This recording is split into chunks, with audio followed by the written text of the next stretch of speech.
హే Sakhi's and సకాస్, ఎలా ఉన్నారు అందరూ? I hope you are doing great. So ఈరోజు మనం డిస్కస్ చేయబోయే టాపిక్ వచ్చేసి ఫియర్. దీనికన్నా ముందు నేను ఒక చిన్న స్టోరీ మీతో షేర్ చేసుకుందాం అనుకుంటున్నా.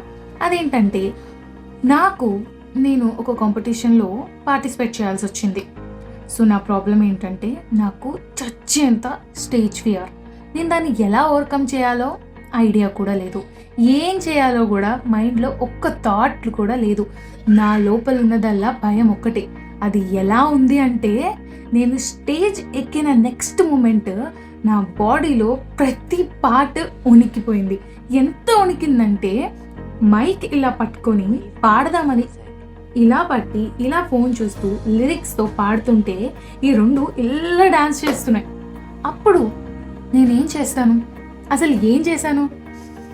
సో ఆ రోజు నా భయాన్ని నేను ఓవర్కమ్ చేశాను. ఎలా అంటే, ఇప్పటికే అంతే. ఎప్పుడైనా స్టేజ్ ఎక్కి ఏమైనా మాట్లాడాలన్నా, లేదంటే పాటలు పాడాలన్నా, లేదంటే డ్యాన్స్ చేయాలన్నా, ఏం చేయాలన్నా సరే నా భయాన్ని నేను ఎప్పటికప్పుడు ఓవర్కమ్ చేస్తూనే వచ్చా. You know what, I won the first prize. అది నేను కూడా గెస్ చేయలేకపోయాను అనుకోండి.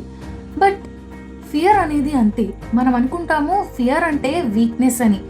భయపడుతూనే ఉంటుంది. ఎప్పుడు భయపడుతూనే ఉంటావా? అసలు భయపడకూడదు, ధైర్యంగా ఉండాలి. ఆ ధైర్యం ఎక్కడి నుంచి వచ్చింది తెలియదు కదా. భయపడతాం వీక్నెస్ కాదు. భయపడతాం అంటే బాధ్యతగా ఉంటాం. మనకి ఒక విషయంలో, లేదంటే ఏమైనా విషయంలో కానీ, లేదంటే మనకి ఏమన్నా నువ్వు ఇదే చేయగలవు, నువ్వు ఈ పని చేయగలవని మన బాధ్యత అప్పచెప్పినప్పుడు మనం అది కరెక్ట్గా చేయాలి, ఎటువంటి మిస్టేక్స్ ఉండకూడదు, ఎటువంటి ఫ్లాస్ ఉండకూడదు అని జాగ్రత్త పడితే అప్పుడు మనకి భయం వస్తుంది, అవునా? సో భయం అనేది వీక్నెస్ అన్న వాళ్ళ దగ్గరికి వెళ్ళి నేను చెప్తున్న మాటలు చెప్పండి. భయపడటం అంటే వీక్నెస్ కాదు. భయపడటం అంటే బాధ్యతగా ఉంటాం. భయపడటం అంటే ముందుగా మనం దాన్ని ఒకవేళ ఇలా అయితే, ఒకవేళ అలా అయితే, ఒకవేళ ఇదైతే అని మల్టిపుల్ ఆలోచనలు అన్నీ ముందే ఆలోచించేస్తాం, అవునా?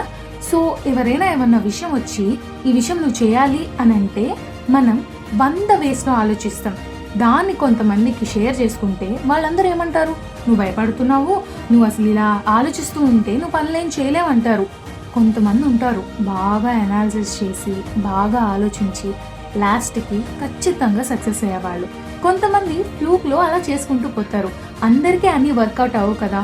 సో భయం అంటే దయచేసి వీక్ పాయింట్, నేను భయపడుతూనే ఉంటాను, నేను బాధపడుతూనే ఉంటాను, నా భయంతో నేను ఏం చేయలేను అని అనుకుంటున్నారేమో, కానీ కాదు. ఏదో ఒక్క రోజైనా ఆ భయాన్ని దాటి మీరు సాధిస్తారు. సో దాని గురించి ఎక్కువ ఆలోచించద్దు. దాని గురించి అనే కాదు, దేని గురించి ఎక్కువ ఆలోచించద్దు. ఎస్పెషల్లీ భయం వేసినప్పుడు అస్సలు ఆలోచించద్దు. భయం ఇప్పుడు వేస్తుంది, కొన్నాళ్ళు ఆగిన తర్వాత అలా ఉండదు. నేను చెప్పేది ఏంటంటే, భయం అనేది 2 టైప్స్ ఉంటాయి. ఒకటి, మన గట్ ఫీలింగ్ మనకి చెప్పిద్ది ఇది కరెక్ట్ కాదు, ఇది కరెక్ట్ కాదు, ఇది కరెక్టే కాదు. దాన్ని మనం విని జాగ్రత్త పడాలి, ఓకే? కానీ మనలో మనం పెట్టుకునే భయాలు ఉంటాయి. దానికి మీరేమీ భయపడి కంగారు పడి ఏం మెసప్ చేయాల్సిన అవసరం లేదు. సో గట్ ఫీలింగ్ ఏదైతే నువ్వు ఇది తప్పు చేస్తున్నావు, ఇది కరెక్ట్ కాదు అని చెప్పిందో దాన్ని వినండి. మిగతావి మీ అంతటి మీరు పెట్టుకుంటారు చూడండి, దాన్ని ఏం పట్టించుకోవాల్సిన అవసరం లేదు. You will definitely overcome it, ఓకేనా? సో ఈరోజు మన కోట్ ఆఫ్ ది డే వచ్చేసి, fear does not come to stop us, it comes to guide us, pushing us enough to grow. So ఇది quote of the day. Thanks for watching my video. Love you all. అందరూ నా videos ఇంకా చూసి subscribers ఇంకా పెరిగిపోవాలని కోరుకుంటూ మీ SK.